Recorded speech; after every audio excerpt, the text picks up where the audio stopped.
You're listening to the ESO Network, your station for all things geek.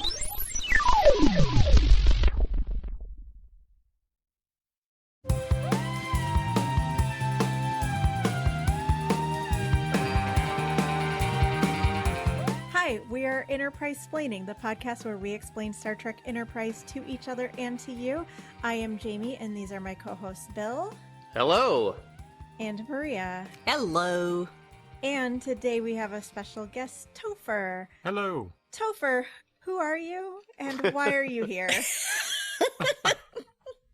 I'm Topher Hunter. By day, I'm a professional medical science communicator, former first responder, PhD in bioengineering, all sorts of silly stuff and vague background stuff. What's your history with Star Trek? Let's see. I grew up watching the original series in syndication, and then in 1987, it was so cool that this new show, we were finally getting new Star Trek, and that was TNG.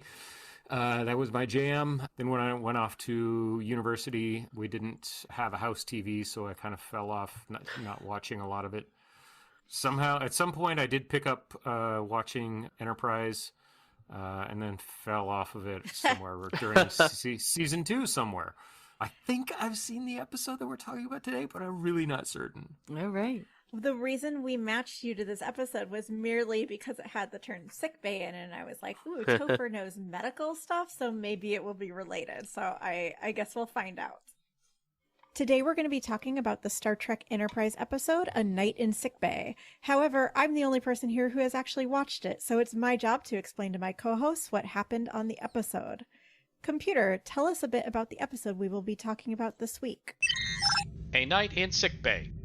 Archer spends a night in sickbay after Porthos falls ill with a deadly virus following a visit to an alien planet.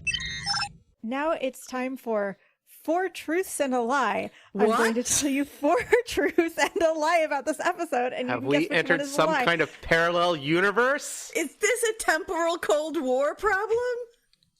It was originally 8 truths and a lie, and I went through and crossed out 4 of them, but I could not get it down to 2 truths.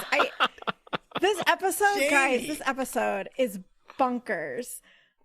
Statement 1. Hoshi catches a bat in her bare hands. Okay. Statement 2. Archer threatens to pee on an important alien cultural treasure. Wait, did you watch Shadows of Pajem by accident? Statement 3. Porthos gets gelled in sexy decontamination. No. Okay. Oh boy. Statement 4. Porthos gets lizard genes inserted into him, which gives him the ability to regrow his tail if it is cut off. Oh. Oh boy. And statement 5. Right, 5. Archer impresses some aliens with his chainsaw skills. That's it. That's all of them. I took some cold medicine earlier, and now I'm really worried about the side effects. Because it said it was good until the end of this month, but I don't know now. And again, I cut out 5 more truths.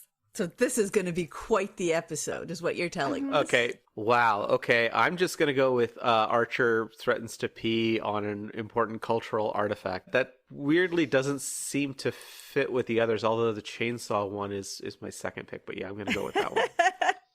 Honestly, the hardest part was coming up with a lie that was as weird as all the truths. The first one was Hoshi catches a bat with her bare hands? Yes, Hoshi catches a bat out of the air in her bare hands. I want to just be clear, a bat the animal, not a bat like a baseball bat. Right. I am going to go with the bat one for reasons that I cannot quite explain. Topher, I don't know if you remember any of these from this episode, but based on your face, 3 hours since you listed them. The only one that is even remotely plausible as a lie to me is urinating. Well, because he threatens to pee on an important alien now you're adding cultural details. treasure. So that's It's like a threaten. He doesn't. I did not say that he does it. I say that he threatens to do it. But it's Archer's gonna Archer. urinate, not Porthos. No, Archer. Is threatening to. Oh God. Well, wouldn't Porthos's last name technically be Archer, since Jonathan Archer is his doggy daddy? That's a good point. No, I'm talking about Jonathan Archer. Okay. Threatens to pee on an important alien cultural treasure. For how much this show tries to be sexy, it completely fails so much of the time that I don't think they understand that reproductive organs exist and therefore you can't urinate. So, yeah, I'm going to go with that. I don't know. For as much as the men in this show run around in their underwear, I think we've definitely established that all of them have their reproductive organs. I think they're all built like Ken. While you ponder what this week's lie may be, let's hear a bit more about one of our sister podcasts on the ESO network. Spring is in the air, and you know what that means. No, it means monsters. Hey, it's Monster Attack, the podcast dedicated to old monster movies. Join us every Monday for new episodes at 5 p.m. You can find Monster Attack on any venue that offers podcasts. So check it out. Monster Attack, a proud member of the ESO network. Cold open. We open with a timestamp. It is 8:45 p.m. We are in the decontamination chamber with what I can only describe as a gel train. Like a bunch of people gelling each other in a train. Oh, no. Wonderful. I don't like it. The first person is Hoshi, who is rubbing gel on T'Pol, who is rubbing gel on Archer, who is rubbing gel on Porthos. Porthos is getting gelled. His fur is sticking up because he's got the gel on it. As they are all rubbing each other down, Archer is talking about the mission they just came back from where they, quote, humiliated themselves. Apparently, they were visiting the Cretaceans to get a new plasma injector. The Cretaceans, if you'll remember, are the aliens that got offended by seeing people eat. Oh, right. I do remember them, Those yes. guys are back, huh?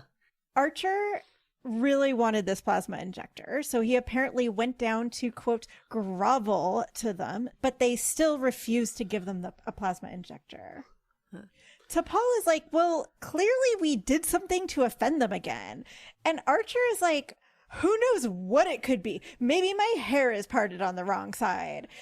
How dare they get offended by something stupid that clearly they should not be offended by? This is the race that was offended that they saw people eating in public, if I recall correctly. Correct, okay. yeah.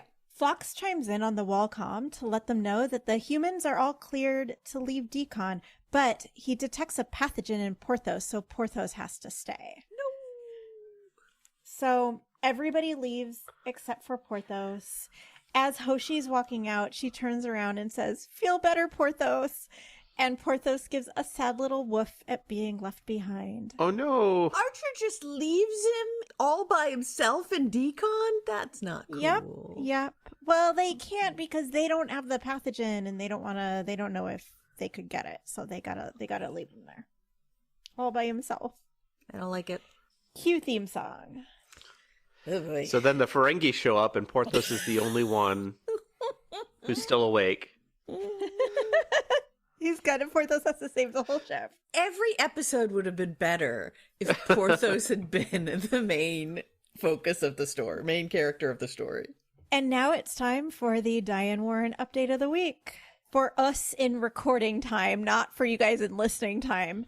It was the Oscars. For you in listening time, it's been months. Oscars, it's old. You don't care anymore. But for us, Oscars were last week.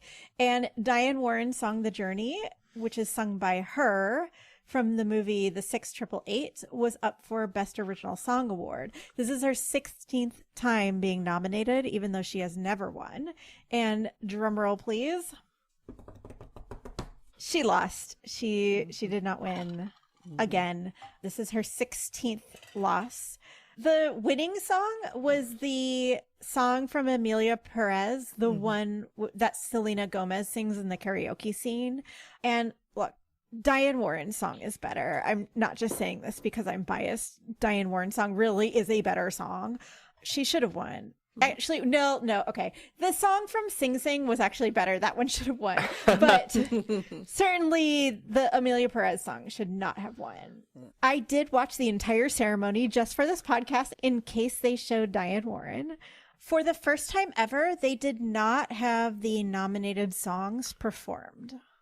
Yeah. And when announcing the nominees, they did not show the nominees in the audience when announcing them. I've been re-listening to our podcast, and that was a big controversy last year. And we had a report, quote unquote, that Diane Warren was so angry about this, she was storming the convention hall looking for the Oscar producer. Wait, last year they did not even say the names of the nominees was the problem. This year they said the names of the nominees, but because they didn't have the performances, they showed clips of the songs from the movie, which meant that they didn't show, when they say their names and then you see them in the audience, which means I did not see Diane Warren once. I watched the whole Oscars and did not see her.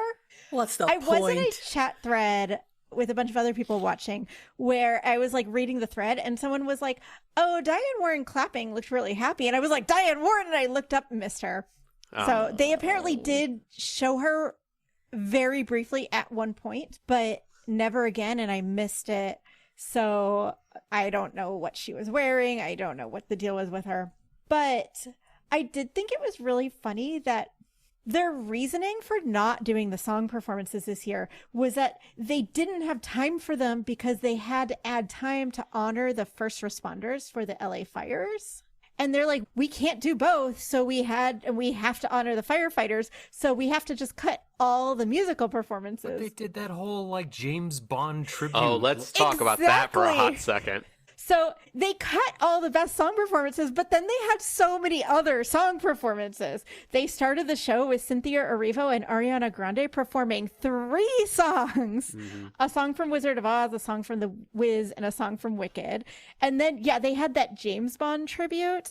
Bill, do you want to talk about that? I sat through that and didn't like it. And it was kind of amazing for me the next day to find out that everybody agreed it was terrible. Because I'm aware of who these singers were, but I don't listen to their music. And it's like, okay, they're getting these hot performers. Great, fantastic. And then everybody, including one of the singers, was like, yeah, sorry, that was really shitty. I don't know what we were doing. Well, the problem is they had them singing 3 famous Bond songs, but all of them are worse singers than the original singers for those songs. And so it's like, I can't remember which one of these people sung the Adele song, but the 3 musicians was Lisa from Blackpink, Doja Cat, and Ray. And it's like, none of them are as good as like an Adele. I just, like, I don't understand. It was so strange. And then like Margaret Qualley was dancing on the chat thread I was on. People were like, oh my God, are they about to announce that Margaret Qualley is the new Bond? And then was really confused that they didn't. Wow.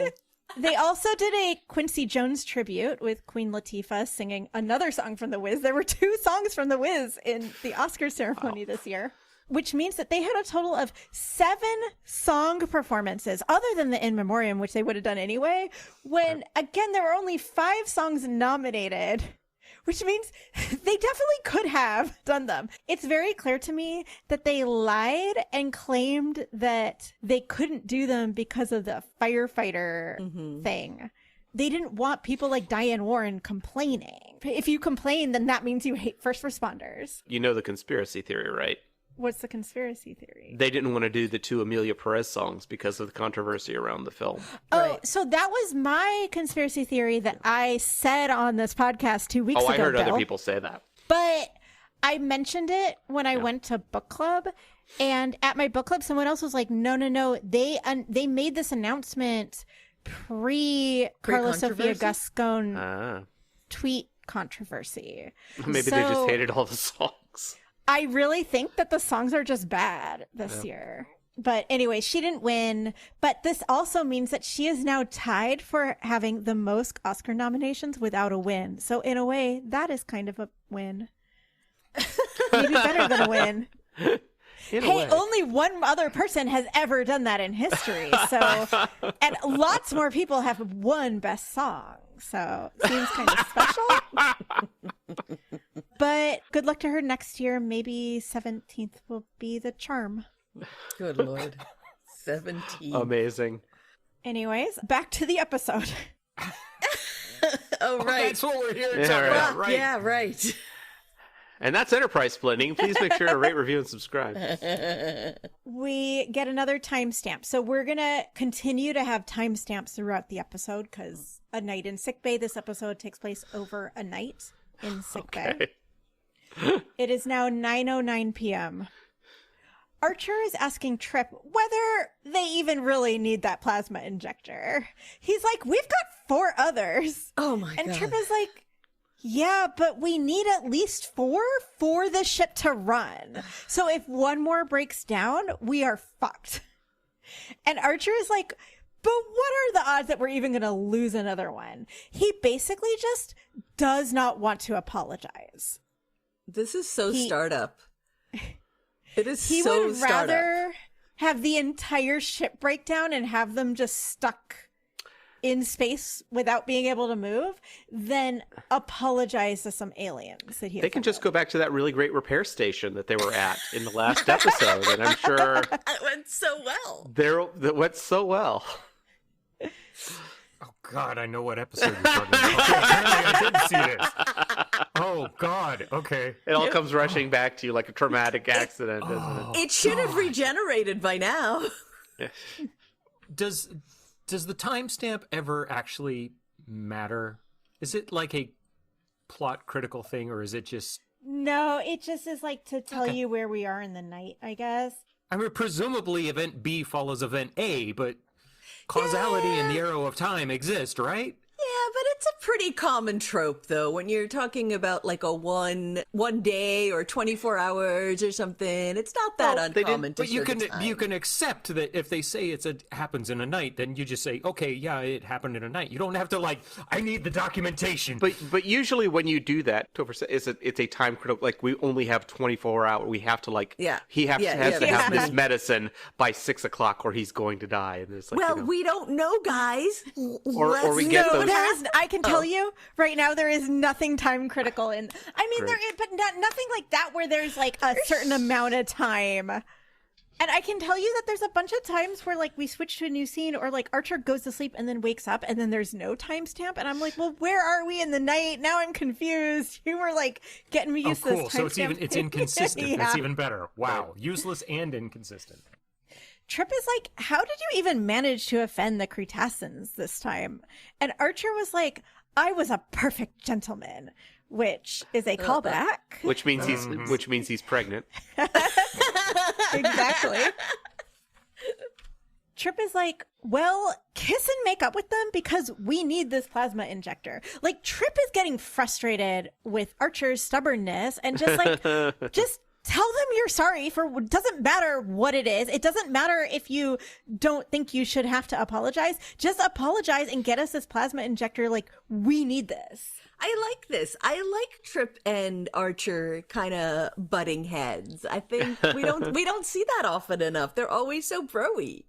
It's interesting to see Archer on the back foot here.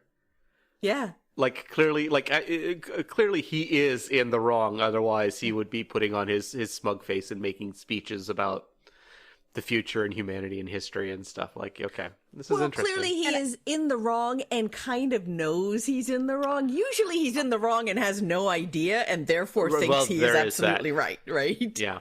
Someday my people will come up with some kind of a directive. No. Say, I'm sorry, I fucked up. And I will tell you all right now that the lesson of this episode is Archer learning how to apologize. Don't worry, by next episode he will have forgotten. Yeah. Archer visits Sickbay, where we see that Porthos is in a dog-sized isolation chamber. Flock says that Porthos's autoimmune system is collapsing, but it's too early to tell if it's going to be life-threatening. What? If these motherfuckers harm one hair on that dog's head, I am out. Wait, they have a special decon room just for Porthos? It's not a decon room. It's like a chamber. It's like it's an isolation chamber, like a glass box. Okay. It's a kennel. Like a big, Okay. yeah, like Yeah, a big kennel. And plexiglass box that you can. Yeah. Does it And have it's the got, things with like, the gloves? Yes, it's got the gloves so that you can like reach in with the gloves. Do they have a Trip-sized one for when Trip needs to be put in isolation? And you have to have the gloves so you can scritch him behind the ears. I'm just thinking about the effects team and what they might have gone to acquire this box. Because there are actual isolation chambers for working on animals when they're when they need to be isolated and stuff. But there are also I'm envisioning they probably just went and got like a sanding box, which is for doing grit blasting and stuff. And then they're just gonna stuff the poor dog in this thing. And, Yeah, for our listeners, Topher also is big on prop making. Yeah. So I'm like, there was no part of me that was like, how did they make that box?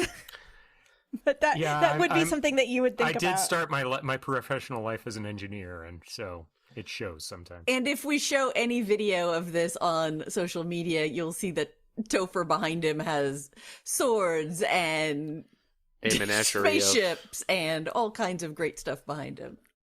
Porthos's autoimmune system is collapsing.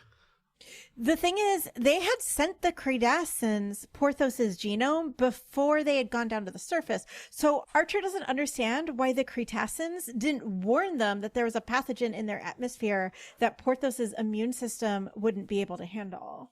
So he's basically blaming the Cretacins. He decides to ignite their atmosphere, killing everyone with it. Episode It's over. been like 2 episodes since they committed genocide, so...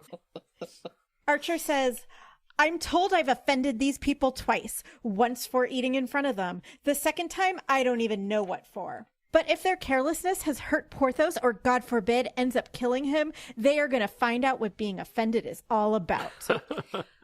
Okay, in this I am with Archer. I'm sorry. I generally do not agree with him, but in this I am absolutely with him. Burn that planet to the ground if they have hurt Porthos.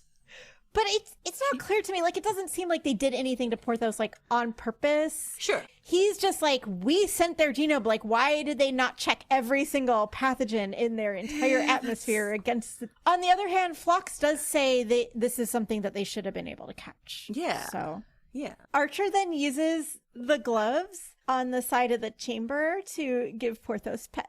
He, like, reaches in with the gloves and gives him some scritchies. Archer then goes to talk to T'Pol. She spoke with the Credascens and determined that the reason they are offended is because Porthos peed on one of their sacred trees, which are cultural treasures to them. Sure. That was, I think that was one of the two truths and a lie from the, Yep. from the That season was one one of wrap the, up. Yep. from the season 1 wrap up from Sue, one of her truths. So that one is true. That's actually why I thought that the Archer threatening to pee on something was like real, because I remembered that and assumed that was true, and then was like, it would be just like Archer to be like, well, if you're so mad that my dog peed on him, I'm gonna pee on everything you have just to piss you off. This is also the guy who took his dog down to a planet that they failed to scan properly, and everybody ended up going insane in the cave. Like, Porthos could have eaten anything on that planet and it would have killed him immediately. Cocaine cave? Yeah. It's a real shame that Porthos isn't a female dog, and then you wouldn't have had that problem. It's a great point. So up to this point, though, I do like that Archer's been like, I'm sure whatever they're offended about is something so stupid that blah, blah, blah. And it's like, no, Porthos, like, peed on, like, a sacred tree. Like, come on. Like, this is an actual bad thing that they did that they should definitely be offended about.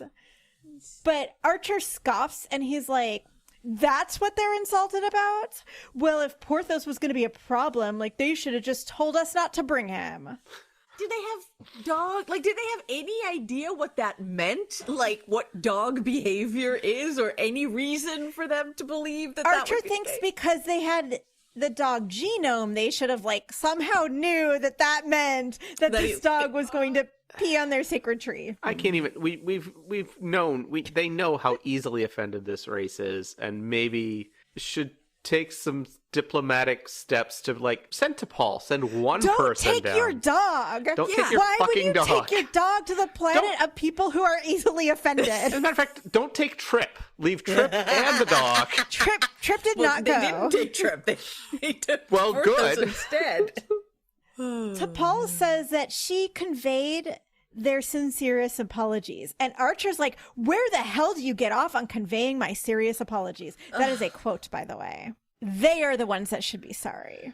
Fucking bro. He's the worst. Oh, boy. And if you think I'm exaggerating this tone, no, he spends this entire episode in basically a temper tantrum about why he should not have to apologize to them.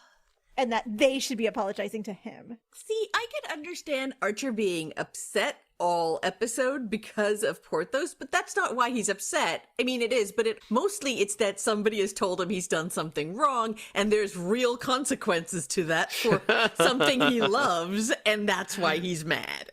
Oh, Maria, wait till you find out what he's really mad about. Oh, boy.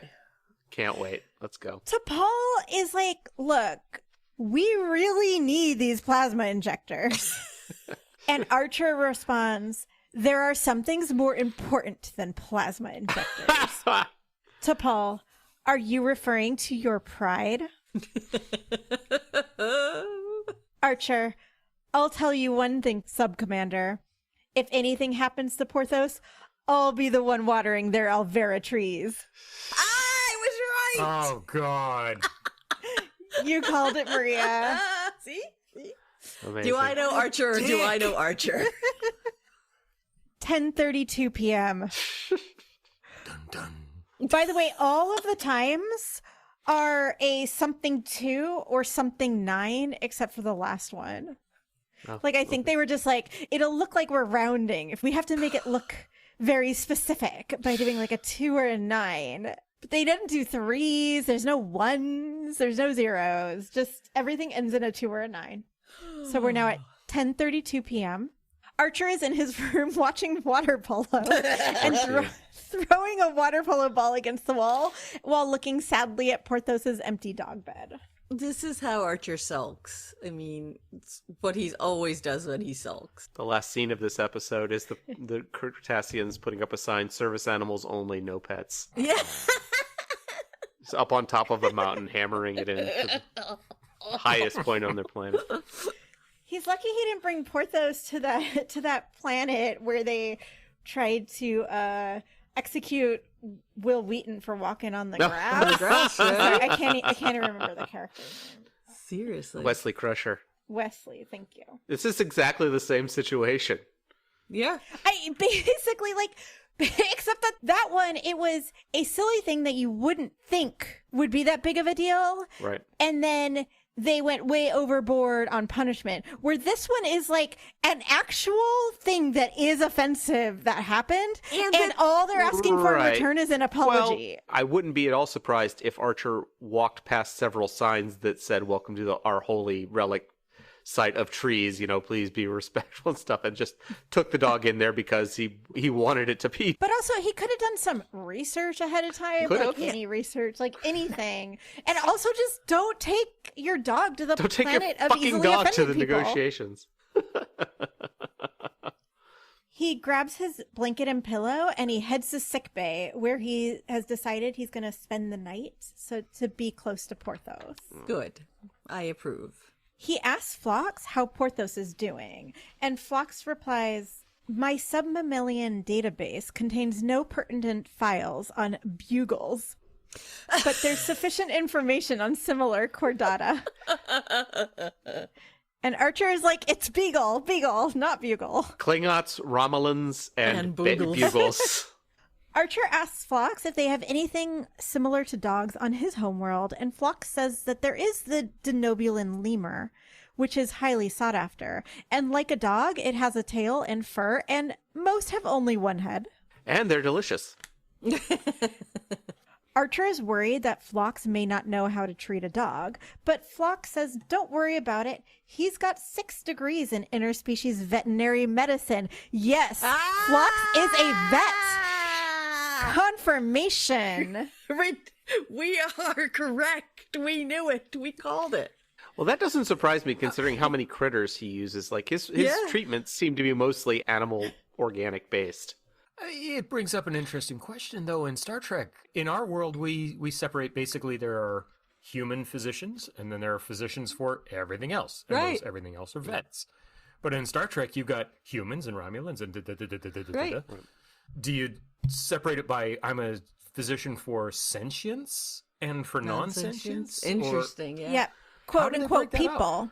Or, I was thinking about this last night. I feel like biologically when you're training any kind of interspecies medicine like veterinary or on people would kind of be the same, right? Because you're just learning different biological systems and stuff. Mm-hmm. But I was thinking about it, and the practice of medicine though for veterinary versus people is quite different. Animals, you don't necessarily need psychiatry, or there's certain medications or treatments that you would do on people that animals don't need, or you would just never do on an animal. I'm not whatever reason. sure it's so much that they don't need it as, I mean, you kind of touched on it, that animals can't provide us the same feedback, right? Yeah. An animal can't or won't say it hurts here. Here's, it's a stabbing pain, it's a burning pain. So you get a lot less information from them, so hence that limits some of what you can do. So maybe in the future, if they have better sensors and they can get more information about animals, maybe there really isn't a Apparently difference. They can scan your genome and know whether you'll pee on a tree. So. But Archer's like, oh, weird. I thought you were a people doctor. Oh my god. A little bit I'm not a doctor. concerned. And Flock says he also has degrees in dentistry, hematology, botanical pharmacology, and Archer just cuts him off and is like, yeah, okay, fine, I get it. This makes it sound like Phlox is the guy in the old West town who's the barber and the teeth puller, and also he writes off to the correspondence school and has I'm also a lawyer and invested in maritime and shipbuilding. Well, also, botanical pharmacology definitely makes it sound like he knows how to grow weed in one of the Getting fucked up. closets of the. That's why he's always Absolutely. That's why he's smiling all the Got time. grow lights. Flock says that he has eliminated the pathogen in Porthos and has administered a treatment that he's hoping will stabilize his immune system. Okay. But it's going to take a couple hours before they figure out whether it works or not. Phlox tells Archer to just go to sleep and not worry about it, because if there are any changes in Porthos, the alarm bells will go off and they are quite loud. Huh. So he's going to let him sleep in sickbay. I guess he is the captain. He can't tell him no, but... Well, also, I kind of loved... So he took his, blanket and pillow with him. I kind of love that he, was like, there's no blankets and pillows in sickbay. I need to take my own. No, but you want to take your own pillow. Yeah, Look, that's I just fair. spent the night at That's a fair. hospital, and those pillows sucked. Yeah, no, So, that's fair. I get that. This whole scene, by the way, Porthos is completely unconscious. It looks like it's actually a stuffed dog. It probably is. 12:09 a.m. Archer goes to the gym, which is empty other than T'Pol, who is on a treadmill doing what appears to be a very slow jog. He hops on the treadmill next to her and also goes into a slow jog.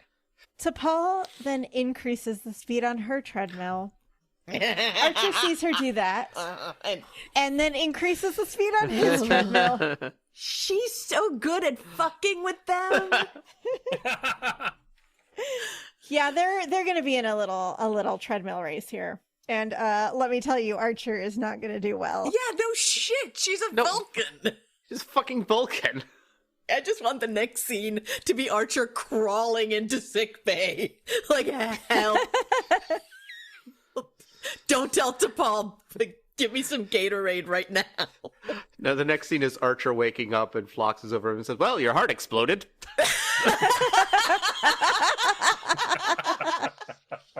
11:02 p.m. We could fix it, but we're going to need a plasma injector.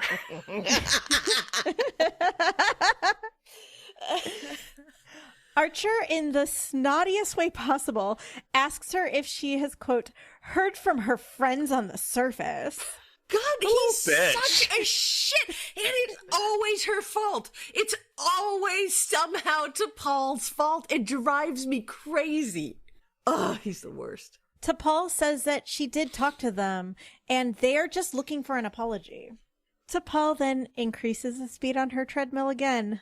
And Archer, seeing that, increases the speed on his treadmill. She's literally just trying to run away from him. Like, maybe this will somehow get me away from this situation. What is T'Pol wearing? I assume they have like similar workout outfits, just like basic like gym clothes? No, it's just the normal like underclothes that they wear with the tank. And she's not like sweating at all.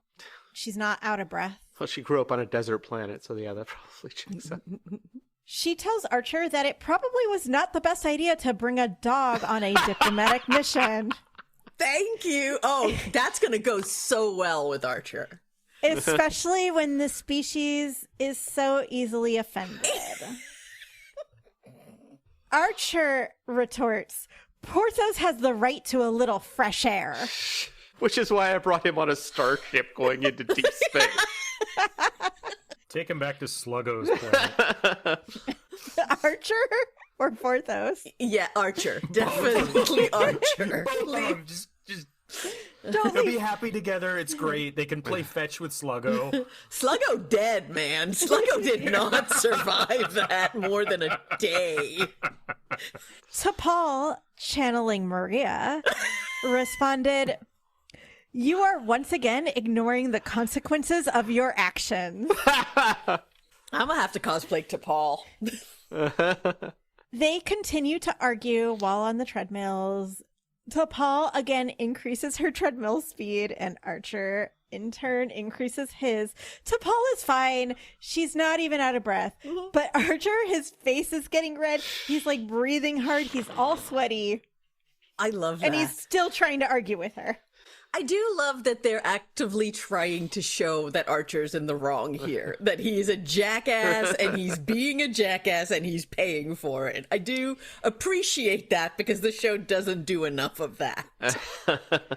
Well, that's because this is like a special episode where he's learning all about how to apologize. A skill that a starship captain probably should have had to begin with.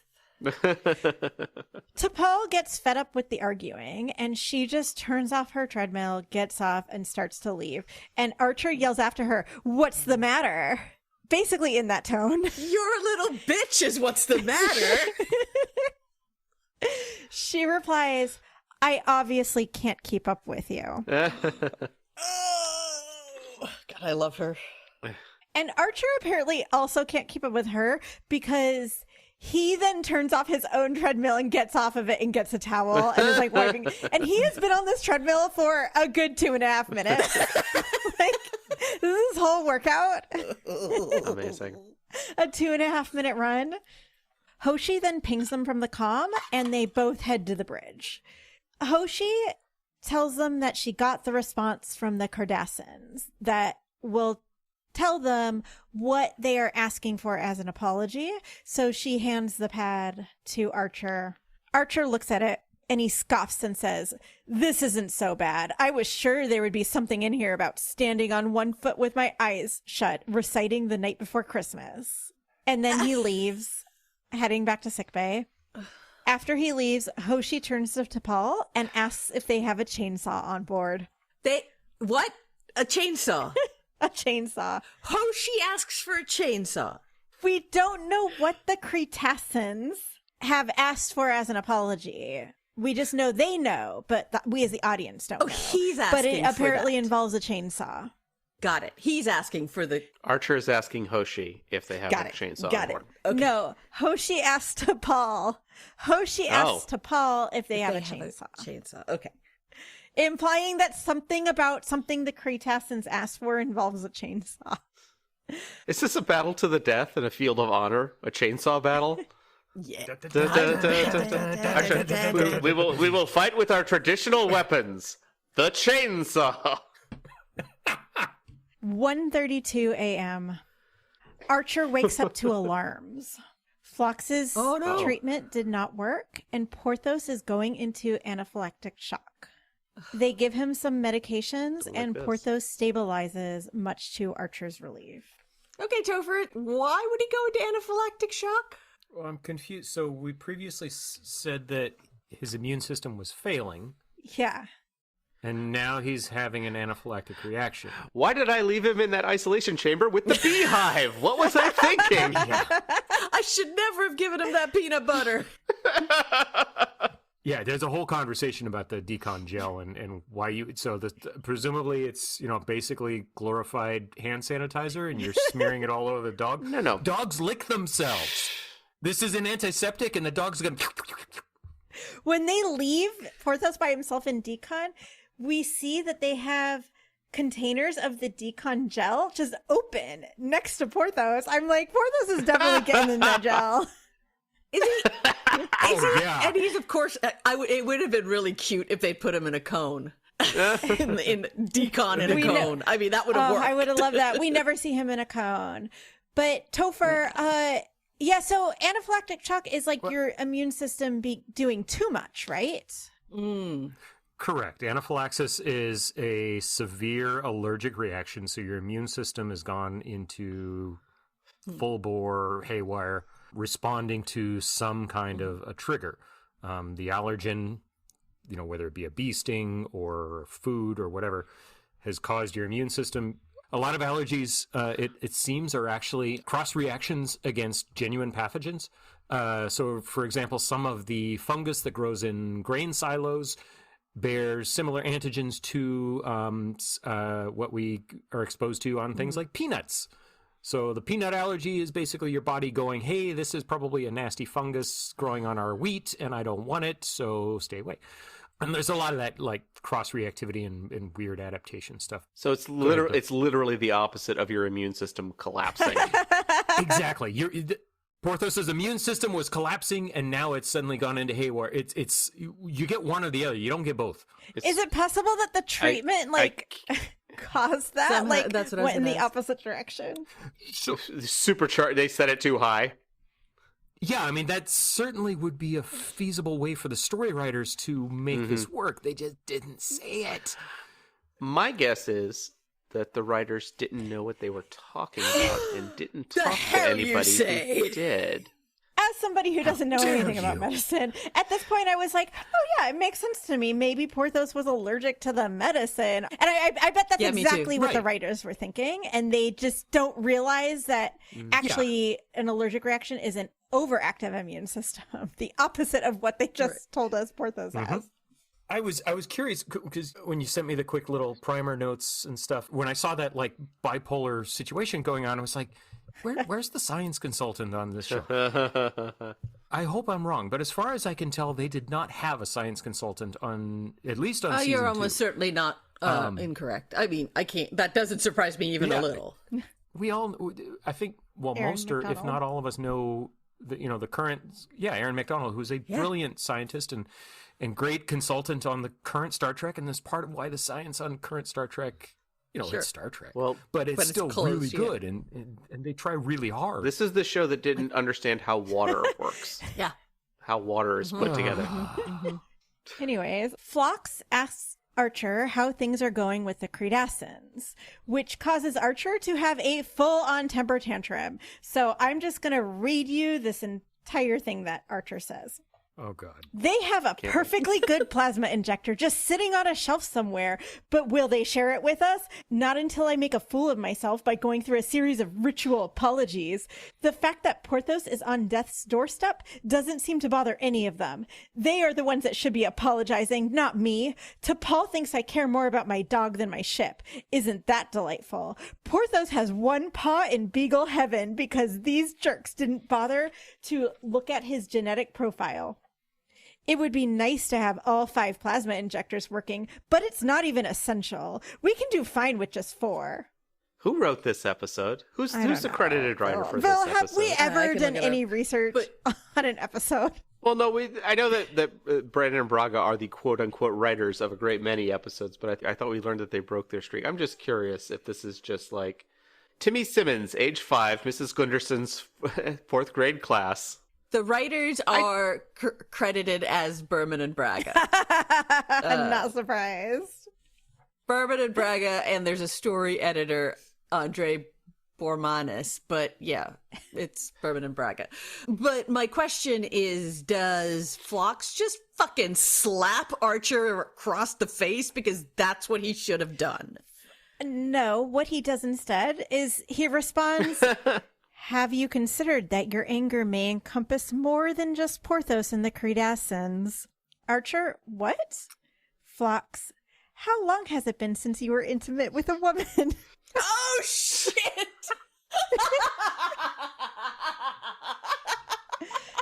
Archer, I suppose you're going to tell me you have a degree in psychiatry, too. Phlox, absolutely.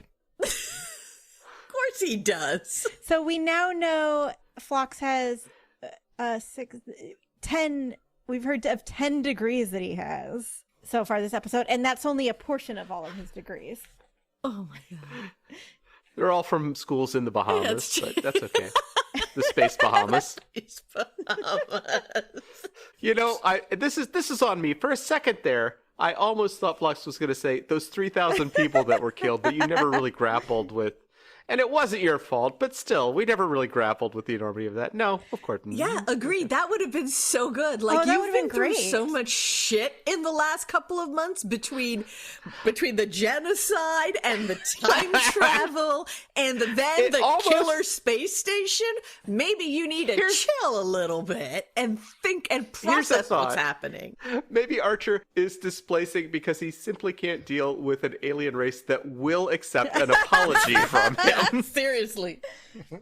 Jesus, this guy. All right. Phlox tells him when one person believes their sexual attraction towards another is inappropriate, they often exhibit unexpected behavior. Your guess is as good to mine as to whether he's talking about Archer being sexually attracted to T'Pol or T'Pol being sexually attracted to Archer. Oh. This has got to be... This is straight out of Melrose Place. This is a Melrose Place writer who wrote this. This is somebody from Melrose Place going to a shrink. Pitching that, who never shows up in another episode ever again. Archer is like, that's weird. Phlox, focus on Porthos right now, not me. Stop trying to like psychoanalyze me. And then he goes back to bed. Mm-hmm. Archer wakes up to the noises of Phlox trying to catch a bat that has escaped its cage. We don't get a time stamp for this one. No timestamp for that. We don't know when the bat is happening. That might be the name of the episode. We then get a scene of Archer and Phlox trying to catch said bat. See, this is where we need the timestamp. This is where we need to know that it's been 4 hours later and they have been up in the middle of the night trying to catch this fucking bat. I just want this scene set to like yakety yak. Archer has a butterfly net, and Phlox has a stick, and on the end of the stick is an origami bat that he apparently made, and he can like move the tail and make the wings go up and down. This is the best. So this makes me so happy. Archer hides with the net, and then Phlox starts waving the paper bat around and making like hooting noises. He's like, woo, woo.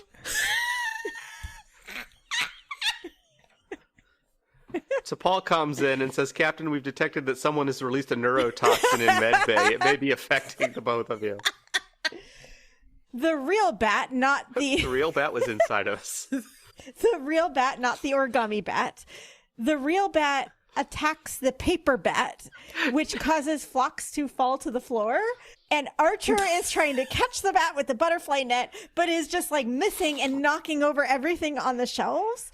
And at one point, he knocks over this jar of some thick, viscous orange liquid that spills onto Phlox. This is great. I am so excited for this because Phlox doing physical comedy is always great. And from Quantum Leap, we know that Scott Bakula doing physical comedy is great. So I'm very excited for I this have now scene. seen 2 episodes of Quantum Leap. More on that later. Good show. Ooh. Archer asks Phlox if the spilled liquid is poisonous. He seems real worried. Phlox looks at it curiously, sticks his finger in it, tastes some, and goes, No, I'll be fine. Of course he does. You would think he would know if he had a giant jar or something in his lab. Also, it would have been great if he tasted it and been like, "Oh yeah, no, I'm dead. Like this is it." No, these are just some preserves I put up for canning season.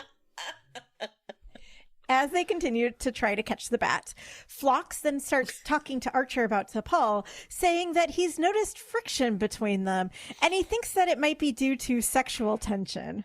And Archer is like, there is no sexual attraction between us. He's very adamant. I have to agree. We have never seen a hint of sexual tension between those two. None. Ever. Zero. Between Trip and T'Pol, sure, I'll buy that. But T'Pol and Archer, there is nothing but disdain. The one time they had to like share that blanket, it was just uncomfortable, not sexually tense. Mm-hmm. Meanwhile, the bat is flying all over the place and they are still trying to catch it.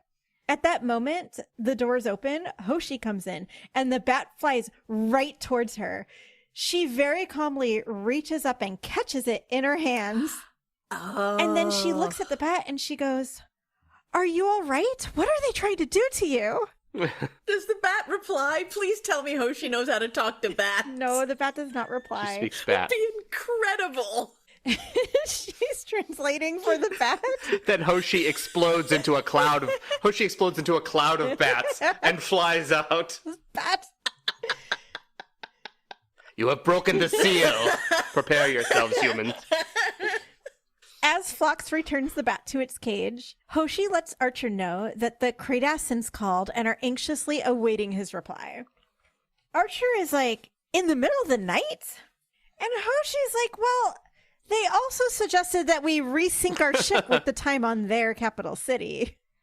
Yeah, it's daytime where they are. After a quick check on Porthos, who is still sleeping, Archer goes back to sleep. We then cut to the entire bridge crew is on a planet in the pouring rain wearing black and holding black umbrellas. It's a funeral. It's very obviously a dream sequence. Phlox is officiating. Oh, okay.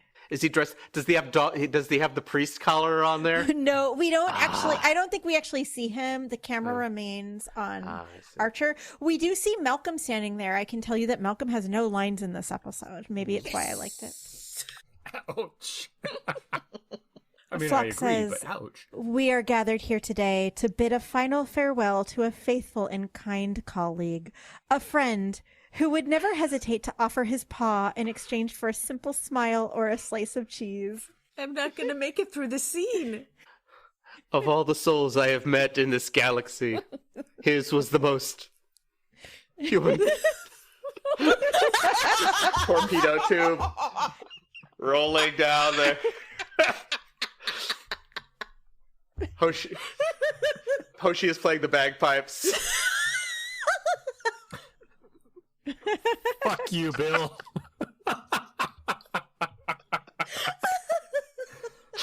Archer is standing by T'Pol.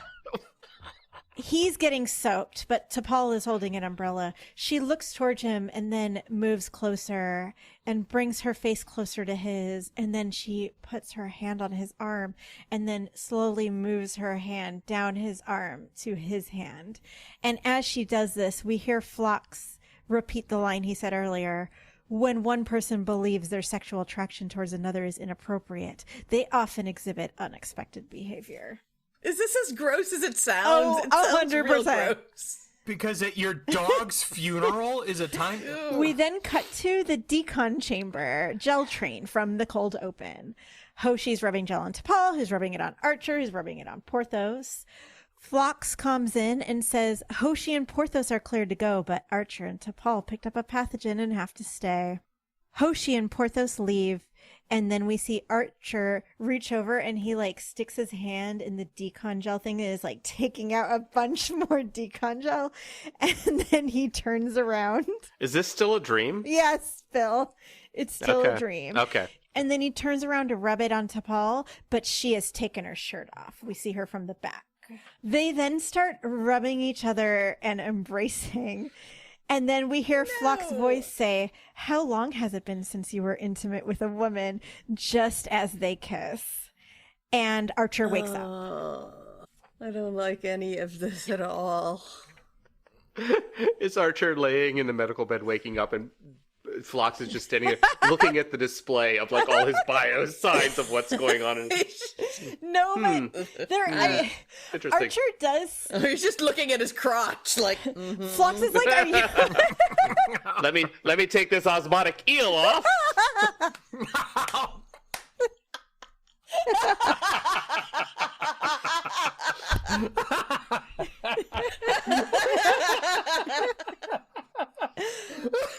No, but Fox does notice something's up with Archer, and he's like, "Are you okay?" And Archer's like, I had a dream that Porthos died," and then he just leaves it there. Well, what else are you gonna do? 2:49 a.m. Phlox tells Archer that the new treatment for Porthos does not seem to be working. Archer then tells a story about how he got Porthos. He said his ex-girlfriend had a beagle that got pregnant with 4 male dogs, which they named after the 4 musketeers, and Archer ended up adopting Porthos from her, and he was just 6 weeks old. Aww. And then she died, and I swore that if this dog ever died, I was going to wipe out the entire race that was responsible. He asks Phlox if he has ever had a pet, but Phlox says that denobulins don't have pets. And Archer's like, whoa, wait a second. Earlier you were telling me all about how denobulin lemurs were highly sought after. And Phlox is like, yeah, as a delicacy. There Called it it. is. Good call, Bill. Also, he's got a whole fucking menagerie. Granted, they aren't pets. He's using them as medical. I mean, they are, but also he talks to them, and he Yeah, he does does treat kind them of like a pet. act like they're pets. Yeah, But they all have uses and stuff. He's taking care of them for specific uses. Oh, I had a human once. He got ringworm. It was very sad. They had to put him down. you have to put them down. had to take him out behind the barn and shoot was him. for the Begged me best. not to. It was very sad. It was very sad. T'Pol then comes in with 2 trays of food, saying that she thought that they might be hungry. Phlox is like, wow, that is so kind of you. How do you think Archer responds to this? I don't need no goddamn He food. throws the tray against the wall. He goes, was there something on their list about apologizing on a full stomach? As though the only reason T'Pol might do something Jesus nice for Christ. him is to make the Cretaceans happy. You know those episodes in every other version of Star Trek where a flower sprays somebody in the face and they act completely opposite of their personality? That's never happened in this show. That doesn't happen in this show. They're just dickheads. Yeah, he's such a dick. It's awful. T'Pol is not amused. And then Archer apologizes, saying, sorry, I'm a little on edge and I haven't slept very much, but I'm doing the best that I can. He says breast. Yes, he says breast. And then he's like, oh no, I mean the best I can. That is such a bad joke. T'Pol then tells him that she has a list of apology demands from the Cretaceans that he could go over while he's waiting. And he snaps at her and is like, my only concern right now is Porthos. Maybe this man should not be in charge of a warship. T'Pol is taken aback and apologizes for interrupting. And then she starts to leave, but Archer stops her and says, it's okay. When you get back to the bridge, why don't you send me your lips? No, I mean lisp. No, I mean list. If we hadn't looked it up earlier and confirmed that Berman and Braga wrote this Right. scene would have confirmed it for me. Wrote. There is Yeah, no look at- doubt. This is Steve Sanders level And quippery. T'Pol Okay. leaves. Sad. But I do want to point out that Archer said the word sorry to her. Yeah, that's true. That's huge progress. Phlox then turns to Archer and says, 2 Polarian slips within 30 seconds. Interesting. Then suddenly the alarm on Porthos's chamber starts beeping. Phlox says that his treatment was effective and his immune system is now stabilizing, but his pituitary gland has all but disintegrated. Jesus Christ, Phlox. Topher, will you explain to us how your immune system collapsing and going, or a dog's immune system collapsing and going into anaphylactic shock would cause your pituitary gland to disintegrate. No. I No, I won't. Oh my god. Okay, so by the way, I did look it up real quick. The Andre Bormet that you mentioned, he was the science consultant on the prior on TNG, Voyager, and Deep Space Nine, but now in this show he's basically been promoted to writer. Okay. So he presumably has a science background. There was some science person involved. What is- He has. He was a science consultant for 3 shows, so presumably, and those weren't. I wonder good if shows, he's like so. Aaron, This where he is- has like a background in space, not necessarily medical stuff. It is. Yeah. It is. It is. He Yeah, is a- he has. But I mean, Aaron knows to call other people, so I would. I don't want to dump on this on Monsieur Bormet or Herr Bormet or whoever, but yeah, I don't know. This is just whoever actually wrote this episode, Yes. just pulling whatever term they had heard on a commercial in the middle of the day. I'm guessing they didn't actually write these episodes. I'm guessing it's a Tyler Perry situation where somebody else wrote the episode and then they did a pass on it and took the writing credit. I will say, I don't think this has had anything to do with him because he was a writer and consulting producer on the recent production of Cosmos, as well as a writer and co-executive producer on The Orville, both of which had, I mean, obviously Cosmos had great science and Orville did not have anything this ridiculous in it. Yeah, so he sounds qualified. This show is absolute nonsense. This is not his fault. Yeah, to me, that tells me that they just didn't listen to him. Absolutely. That is absolutely That's correct. very possible, yeah. So back to your question, the way that's whatever babble he just said implied that the immune system had never been rescued previously because he said it was just now recovering. So we still don't understand how we got anaphylaxis. Yeah, well, stabilizing. So maybe if it had been like going all over the place. Yeah, I guess. Okay. Yo-yoing up and down. I don't know. I mean, so For reference, what does the pituitary gland do in the body? Yeah. So the pituitary is basically you can think of it as the master thermostat on the body.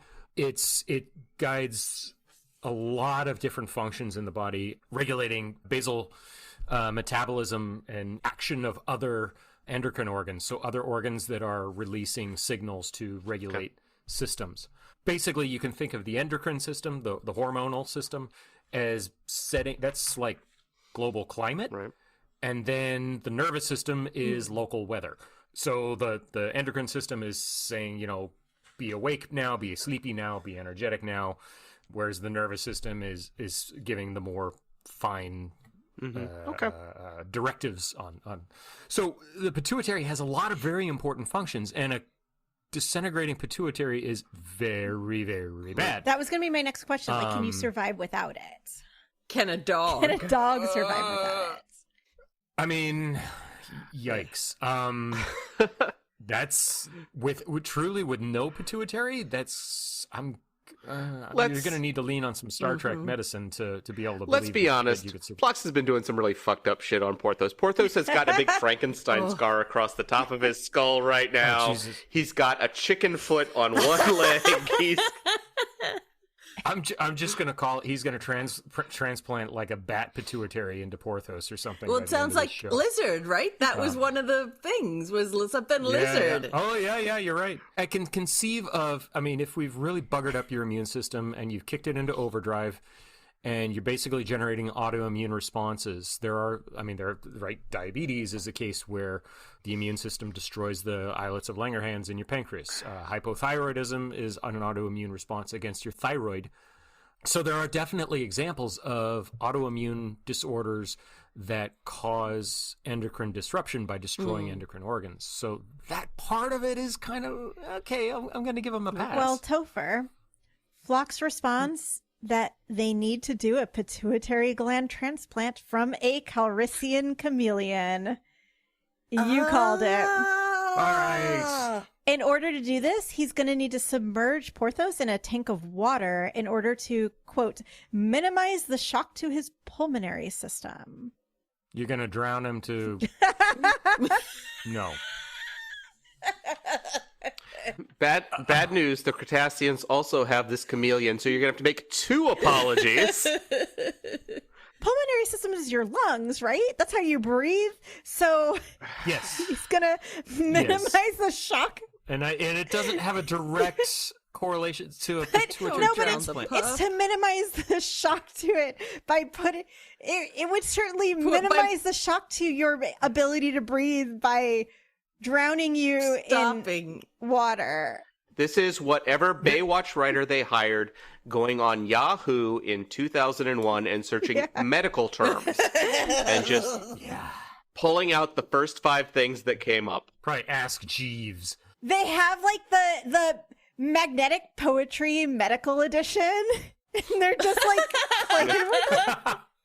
So there are great examples in modern medicine where hypothermia can be useful, especially in cardiovascular surgery. They'll often cool the patient in order to slow their metabolism, and it also causes vasoconstriction, so you don't bleed as much, and it can be very useful in certain situations in order to actually minimize the amount of shock that happens. For example, Walt Disney. I could envision where they might be implying that what they're going to do is dunk Porthos into a tank of cold water, induce mild hypothermia. His head is above water, so he's still breathing just fine. Or, I don't know, you give him a Dougie scuba mask. That's kind of plausible. The interesting thing here is that the pituitary is actually located inside the skull. In humans, it's about the size of a kidney bean. It's located basically centrally. If you like put your finger on the bridge of your nose and go straight back to roughly your zygomatic process, which is the bone that arches under on the top of your cheekbone, under your eyes. When you get pituitary gland surgery, they go through your nose. There's no cutting. Exactly, because it actually rests right on the sphenoid bone, which is the bone that makes up the backside of your eye socket and some of that portion of your face. So yeah, it's literally just sinus surgery. They go up and, play like an Egyptian. We cut to Porthos sitting in a dunk tank. People are furiously throwing baseballs at the target, trying to get him into. I'm really excited that for the first time ever, we are educating listeners of Enterprise Splaining. You are going to come out of this episode learning something for once. Yeah. Now that we got a smart person on here. Don't get used to it, guys. But you can all come to Dragon Con and come to Science Track. How great would it be if every other episode of Enterprise Splaining was the 3 of us going, very wise. Yes, yes. Jello, cube-shaped water. How fascinating. Yes. You should just record that as a clip, and you just play the exact same clip every time. So wise, so wise. Archer is like, sorry, did you just say you're going to drown my dog?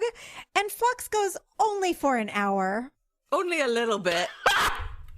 I'm going to just drown him a touch. He's like, we'll resuscitate him at the end. It'll be fine. Phlox is going to eat Porthos. We need to brine him. We're going to preheat this isolation space for 425. It's a sous vide. We're going to sous vide your dog. Puts him in the baggie, seals it up. Oh, this is horrible. What horrible. Archer, how many times have you done this before? Phlox, never. Archer, has anyone done this before? Phlox, not to my knowledge. Is it more terrifying if Phlox says never or if Phlox says thousands of times? Archer is extremely upset, and he basically accuses Phlox of trying to treat Porthos like a guinea pig and not caring about him and just wanting to experiment on him. And he's like, you Denobulans don't even know what it's like to have a pet, so you don't understand my bond with Porthos. Here's how this would be really interesting. If Archer was never ridiculous about his reactions, if he was generally a decent captain, and in this episode, he was completely out of control because his emotions, or because he loves this dog so much, that would be loved great. That. That would be powerful and wonderful, and I would have related to it in every way. But this is just Archer being Archer. This feels like that episode of, I think it was DS9, where everybody was being super weird to O'Brien, and he was the main character, and it turned out that he was actually a clone that had been sent in there, and they finds out. That's what this feels like, because this motherfucker, Like, he's a dick. And to this episode's credit, it sounds like it knows that he's being an asshole. And it seems like they're trying to do what I just said. Like, they're trying to be like, look how crazy Archer is being, but we're all like, it's just fucking Archer being stupid about another because thing. he's like usually at 80% where he is in this episode, and now he's just slightly worse, but he's always like this. Oh my god. Yeah, exactly. What if Jamie, when she finally cracks open that book she bought and found out, and like we find out that this was the week that Braga's dog died, and that's what this was all about. Oh, don't make me feel things for Braga.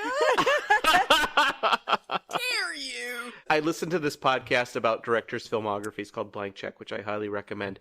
But they always talk about like these directors will have like this one film that totally does not make sense, and you read about it and it's like, well, my dad had just died or my mom had just died and this was the film I made. It's like, oh, this makes complete sense now. Yeah. Phlox responds that perhaps Archer's right and he's just being insensitive to the bond between him and his subservient quadruped.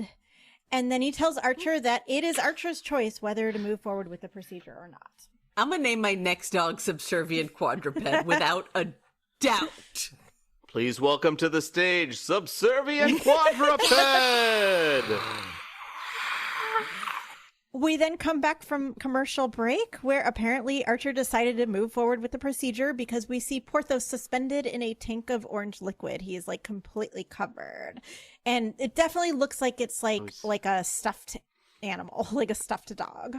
And Archer is acting as Phlox's assistant for this surgery because again Phlox does so. Topher, you look very concerned. Why not? Phlox, there are no nurses on the Enterprise. Phlox is the only person on the Enterprise with any medical experience except for Cutler, who is training to become a doctor, but the actress died before this episode.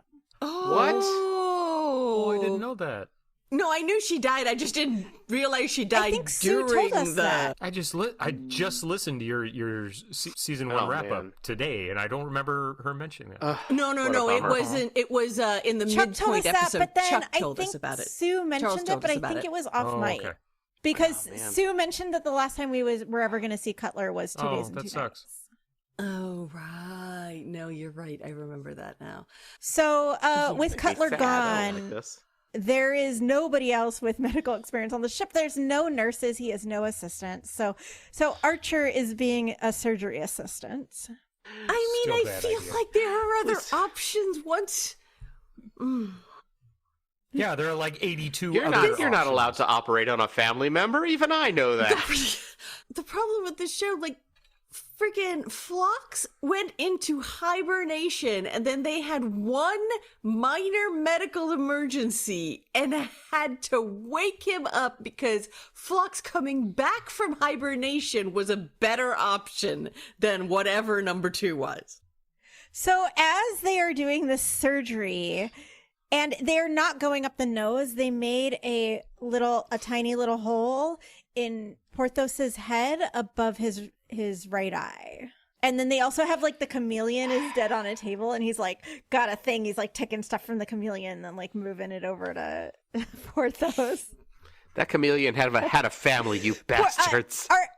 Phlox is actually pretty upset about the chameleon because apparently the chameleon has a secretion that helps cure respiratory infections. Next episode, the crew suffers a respiratory infection outbreak, and Phlox is like, "Monkey, I don't know what to tell you." Yeah, next episode, everybody with asthma dies.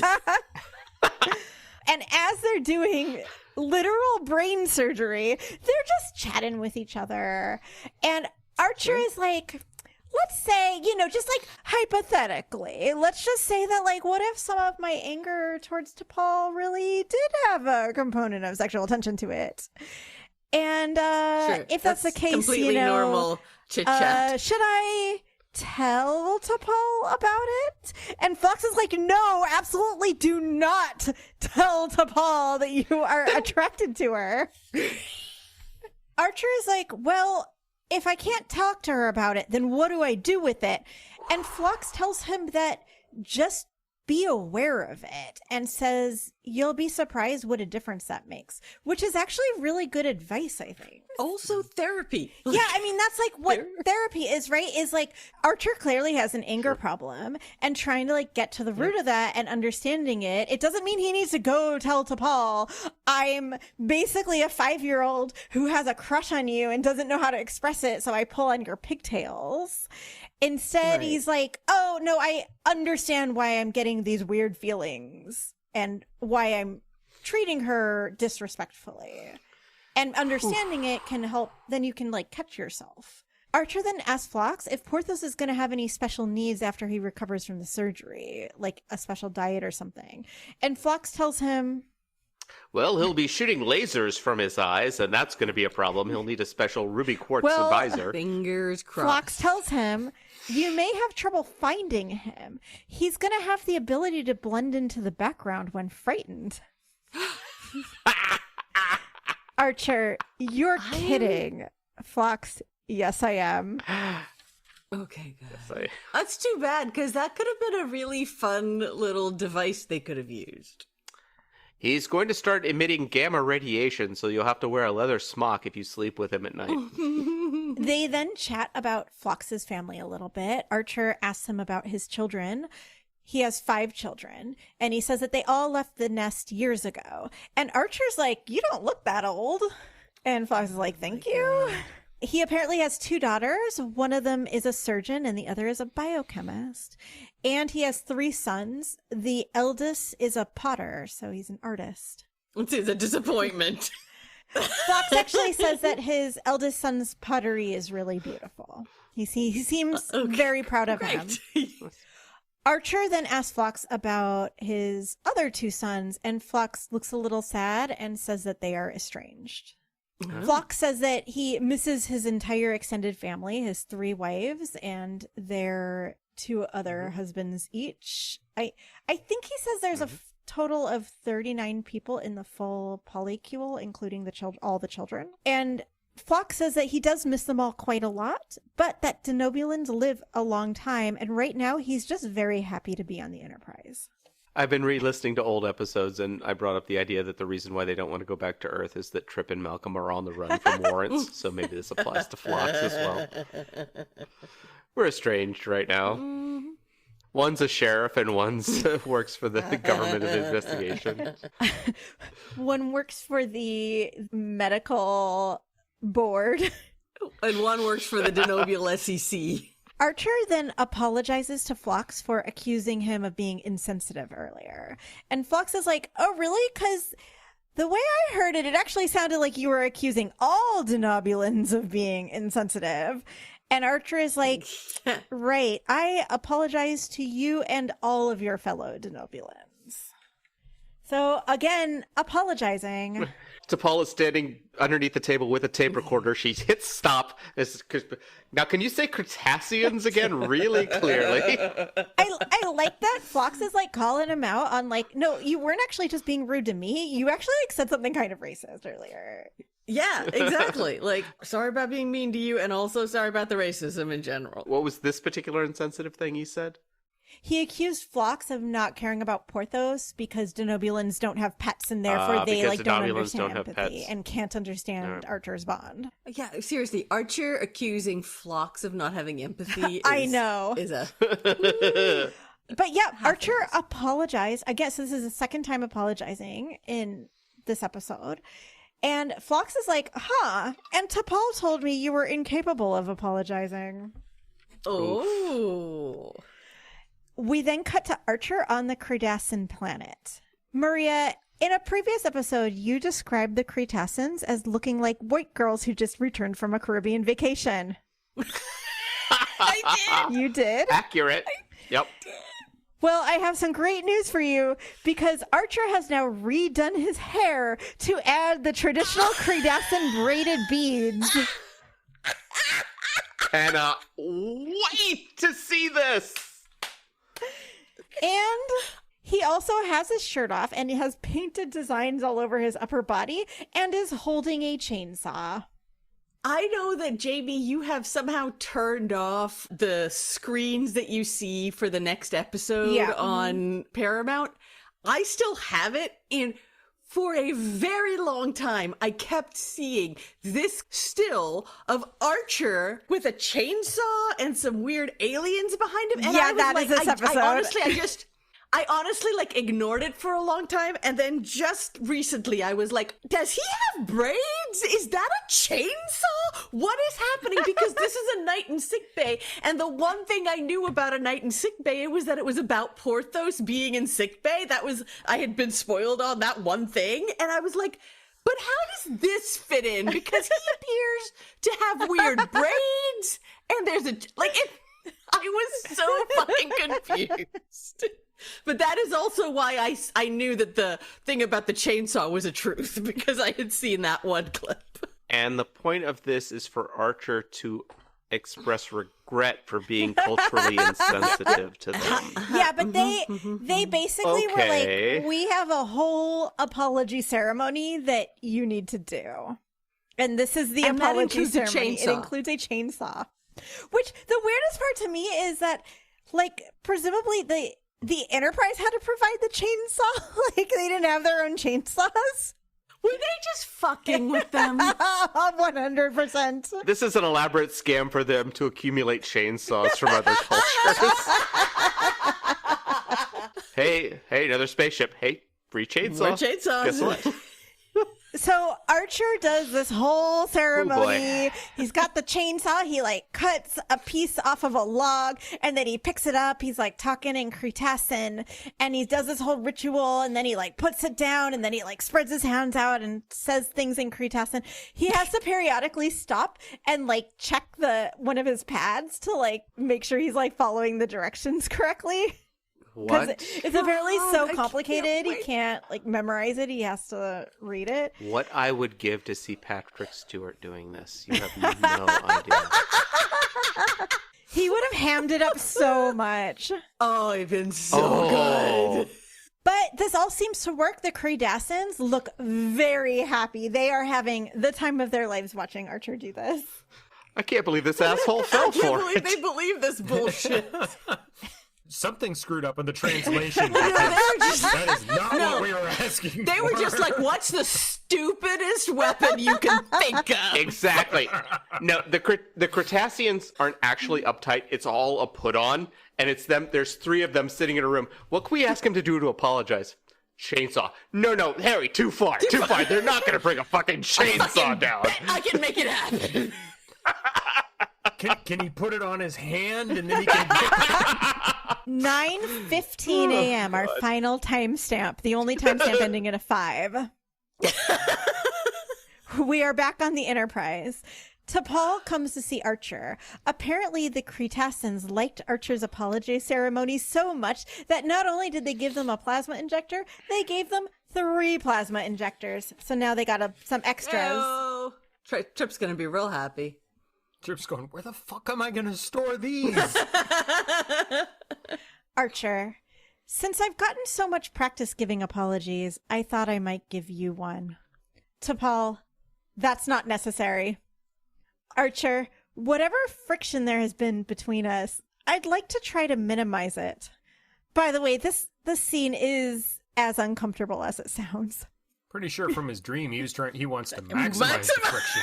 Yeah, boy. To say that. During the apology, is T'Pol standing in the back surreptitiously taking pictures of all of this ridiculous? She's like, wait, 1 second, let me get my phone out, okay? Record, say that again.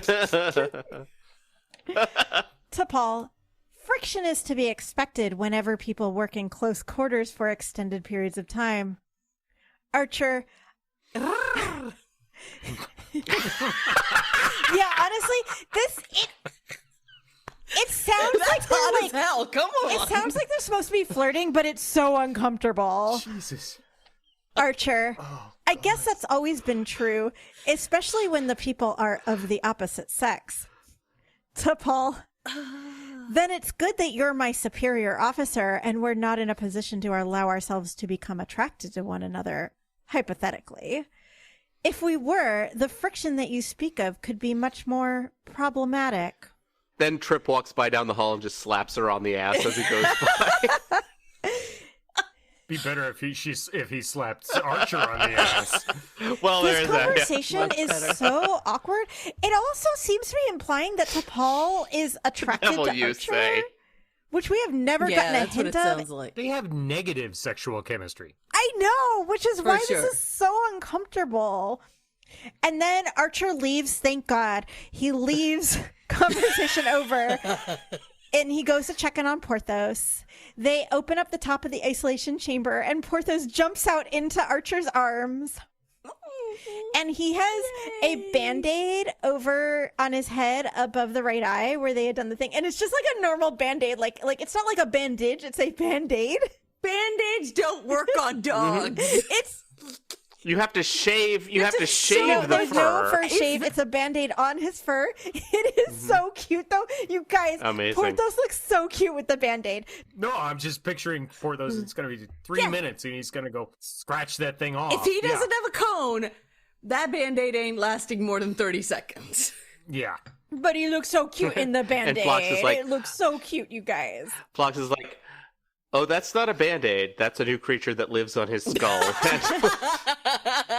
His intelligence will rise exponentially every hour. I'm sad that they didn't put him in a cone. With a little Star Trek symbol on it, it would have been so cute. And as Archer's walking out of sickbay holding Porthos, he leans over and gives him a little kiss on the forehead. The end. So the lie was that he got a genetic graft that would allow him to Yeah. regrow his tail. Yeah. And the truce that's where good. Archer threatens to pee on an important alien cultural treasure. Porthos gets gelled in Yep. sexy decontamination. Archer impresses some aliens with his chainsaw skills. And Hoshi catches a bat in her bare hands. The other truce that I crossed out, that were on my list of potential truce, were Phlox says he has degrees in veterinary medicine, confirming he is a vet. That would have been a great one for us, yeah. Archer has a sex dream about T'Pol. I feel like there's been so many sex dream ones that you guys would have been like, no, not Archer and T'Pol.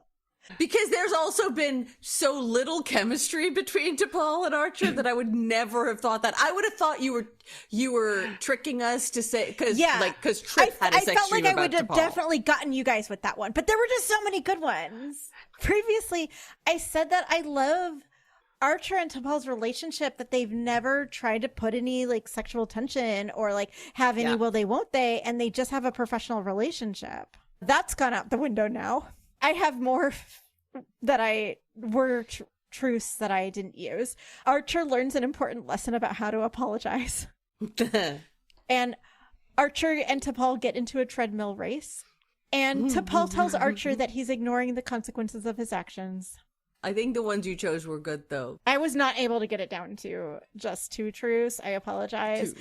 Promise this. That's fair. Well, I will not do this on a regular basis. Quite all right. Anyways, that's the episode. Or is that the lie? I do want to apologize to Charles for complaining about him in our season 1 Ender episode when I was like, he told us there was going to be a Porthos episode and there was no Porthos episode.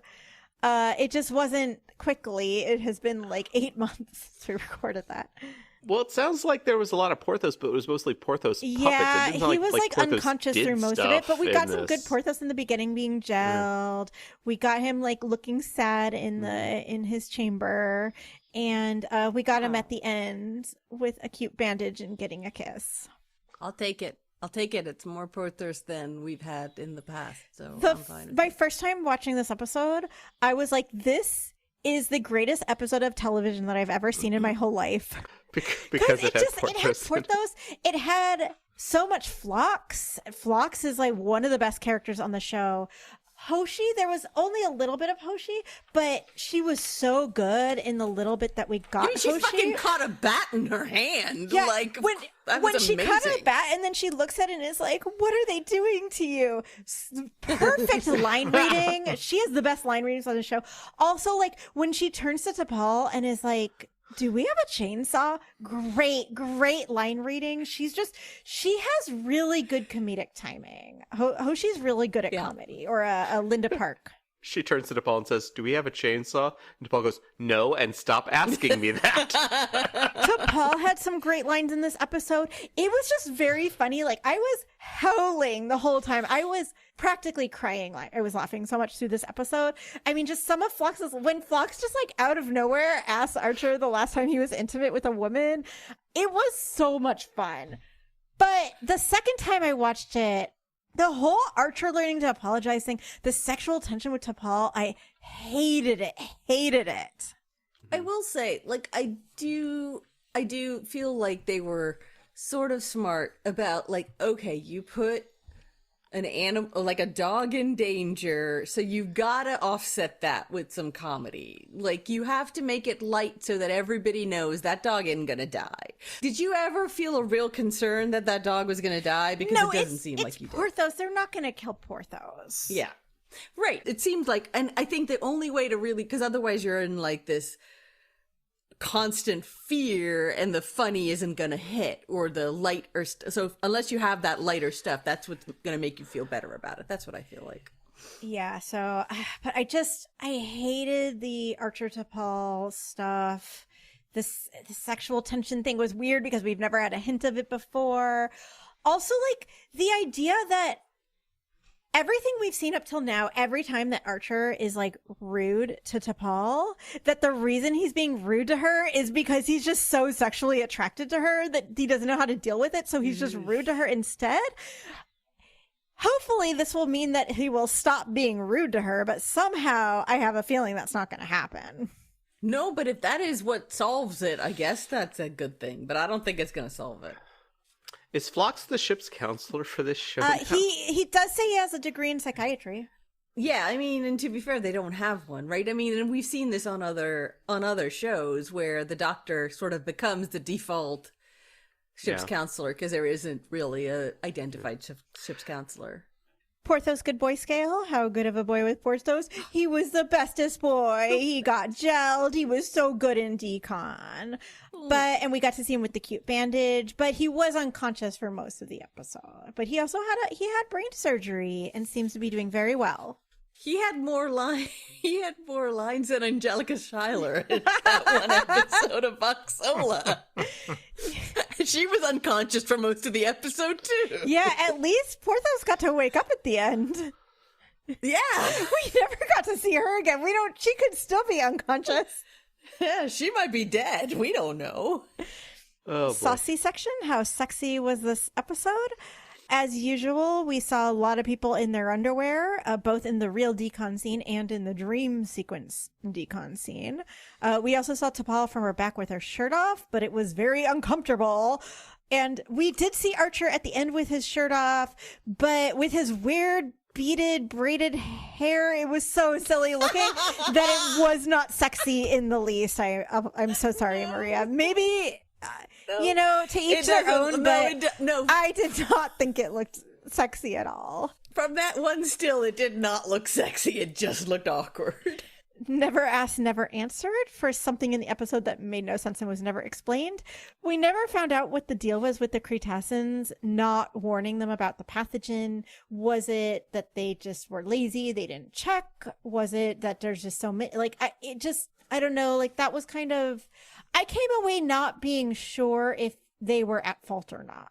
Because Archer was blaming them, but also Archer was blaming a lot of people for a lot of things this episode and was clearly not thinking clearly. So I'm unclear where that fits in. Technical difficulties for some technobabble. This one's for you, Topher. When Porthos goes into anaphylactic shock, they gave him 5 cc's of Tetrasol to fix it. I looked it up, and this is a real medication. It's a veterinary medication. Topher, I actually emailed you ahead of time and was like, I might ask you about this. So what do you know about Tetrasol? Well, I looked it up. It's just a registered brand name for a tetracycline. Sorry, it's a brand name? It's an antibiotic? It's just tetracycline, which is, it's a broad spectrum antibiotic. And Sorry. when I mentioned this to my partner, they were like, well, maybe it was, brand new or something. No, that Tetrasol the copyright is registered in 1976. So Phlox does homeopathy, but he doesn't do generics. So it's a veterinary antibiotic. So how exactly would that help cure anaphylactic shock? It's not going to. I mean, how? Anaphylaxis is normally treated with a rapid shot of epinephrine.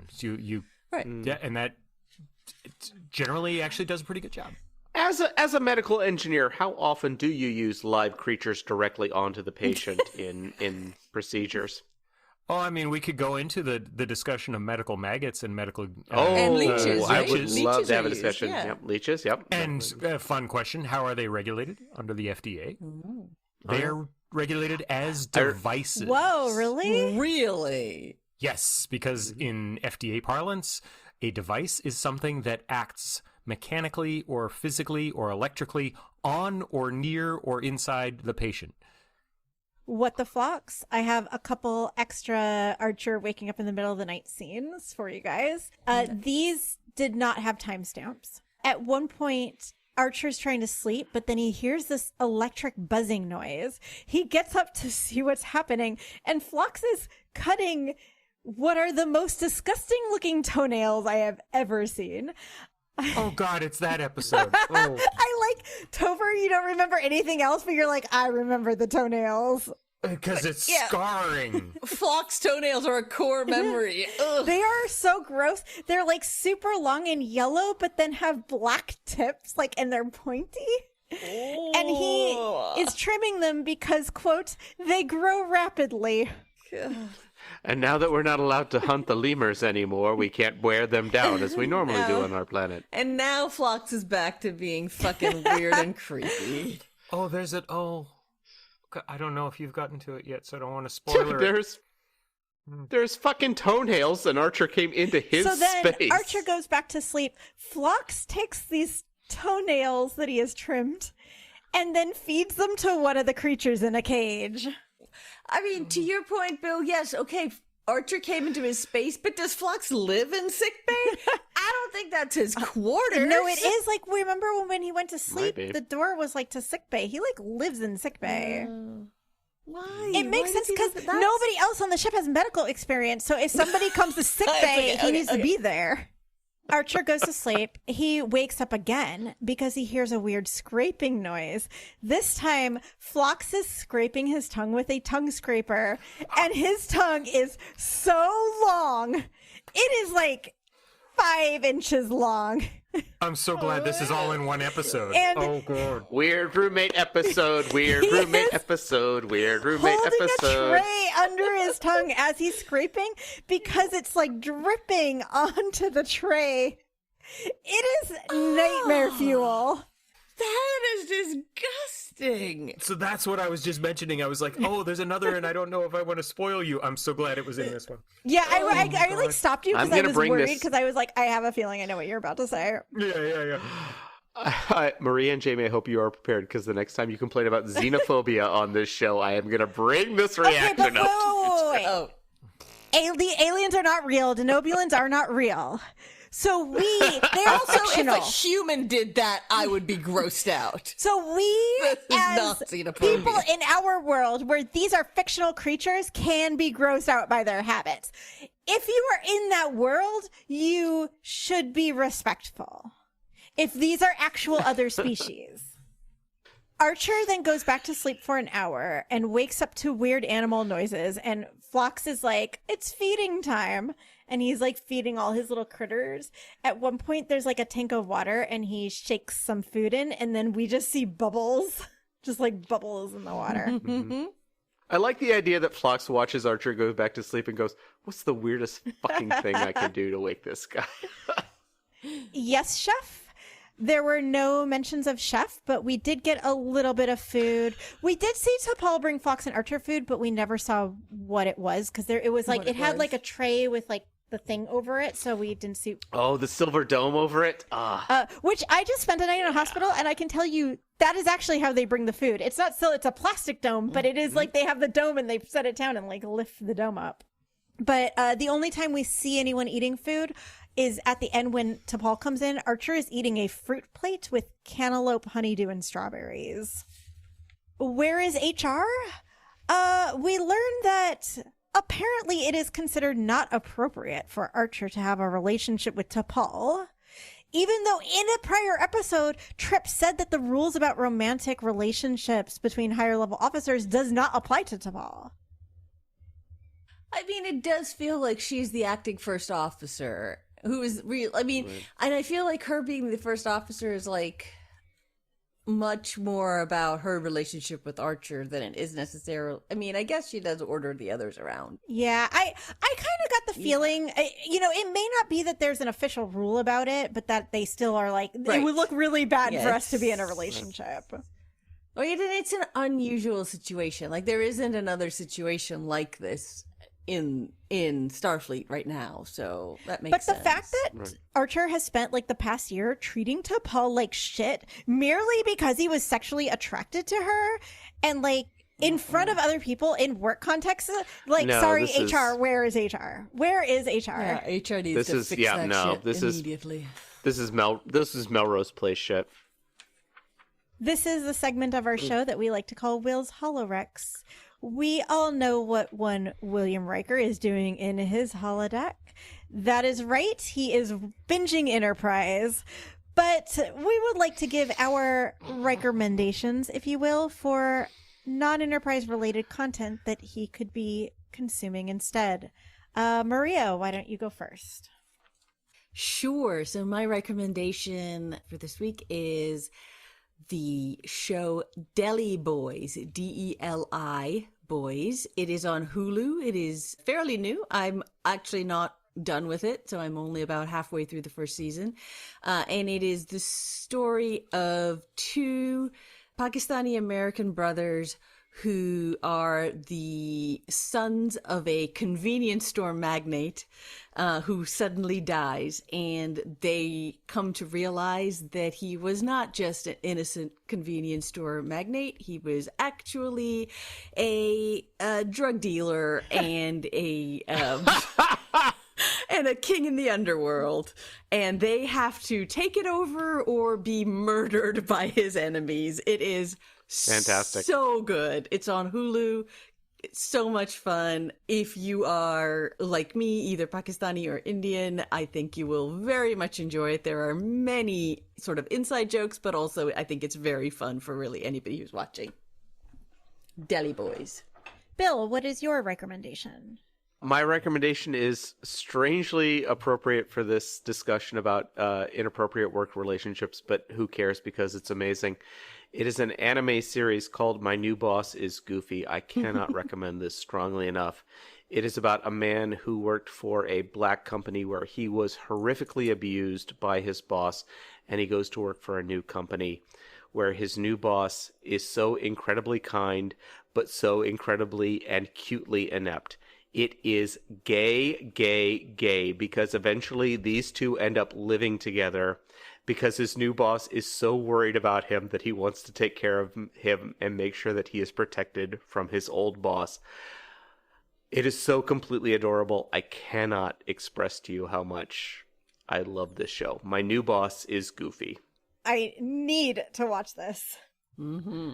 It's fantastic. There's one point, like, he just keeps, like, this guy literally has gut pain thinking about his old job. And his new boss, like, he's so worried about offending his new boss. But it's so great. Oh, it's so fantastic. All right, Topher, do you have a recommendation for us? Yeah, actually, I'm rereading an old, not too old, but a series that I read a couple of years ago by Alex White. It's the Salvagers series. It's Alex's early trilogy. It's vaguely sci-fi because it's far future in space, spaceships and, all that kind of stuff. But they also have magic. So every person is born with a particular spell that they're able to cast, and that can be something as kind of routine as like a fireball, or mechanists who can touch a machine, and basically they're kind of like, they're magical hackers, and they can hack into the computer systems and stuff. And it's really cool. And my favorite part about it is that you really see Alex's writing go from good to astonishingly great throughout the 3 books. Like Alex's skills get better and better with each one. So the Salvagers series by Alex White.